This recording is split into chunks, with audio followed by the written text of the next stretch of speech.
এই সরকার আসার পেছনে রয়েছে ১,৫০০ শহীদের লাশ, কয়েক হাজার আহতের আহাজারি এবং একটি ব্যাপক গণ আন্দোলনের মধ্য দিয়ে এই সরকার এসছে। অতএব এই সরকারের আসার আগের যে স্লোগানগুলো ছিল সেগুলোর মধ্যে ছিল যে ফ্যাসিবাদের স্থায়ী বিদায়ের জন্য একটা নতুন রাজনৈতিক বন্দোবস্ত গড়ে তোলা। আমরা কিন্তু তখন সবাই এটা অ্যাকসেপ্ট করে নিয়েছি। কিন্তু এই সরকার দায়িত্ব গ্রহণের পর থেকে এই সরকার চাইছিল যে একটা মানে যেই পরিবর্তনগুলো প্রয়োজন সেই পরিবর্তনগুলোর জন্য একটা সাংগঠনিক একটা কাঠামো দিয়ে সে তাদের মাধ্যমে রাজনৈতিক দলগুলোর সঙ্গে আলাপ আলোচনা করার তড়িঘড়ি করে সংস্কারে তারা হাত দেয়নি। এবং একই সঙ্গে এই সরকারের কিছু ব্যর্থতার বিষয়ে আলোচনা হচ্ছে, প্লাস এই সরকারে যারা প্রতিনিধি ছিলেন ছাত্রদের তাদেরকে নিয়ে নানা ধরনের আলোচনা বিতর্ক হয়েছে। একজন রাজনীতি করার জন্য পদত্যাগ করেছেন, আরও দুজন রয়ে গেছে। মাঠের অলরাউন্ডার আমি, আর ঘরের allrounder Tylox. Tylox toilet cleaner, clean মানেই টাইলক্স। তো বিএনপির এজেন্ডাটা হচ্ছে যে নির্বাচনটাকে বিএনপি প্রাধান্য দিচ্ছে বেশি। কারণ আপনি একটা বিষয় লক্ষ্য করবেন, এই গণঅভ্যুত্থানের পরে আমাদের সমাজে বা রাষ্ট্রজীবনে এক ধরনের একটা অস্থিরতার শুরু হয়েছে।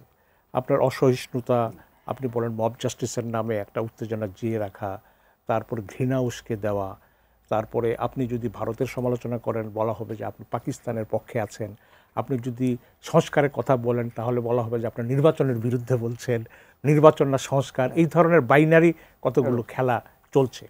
তো এইগুলোর মধ্য দিয়ে যখন একটি রাজনৈতিক দল, মূলত বাংলাদেশের প্রধান রাজনৈতিক দল এই মুহূর্তে যে বিএনপি, তারা নির্বাচনকে দ্রুত চাচ্ছে এবং বলছে যে নির্বাচিত সরকার ছাড়া সংস্কার সাধন বা পরিবর্তন কোনোটাই সম্ভব হবে না।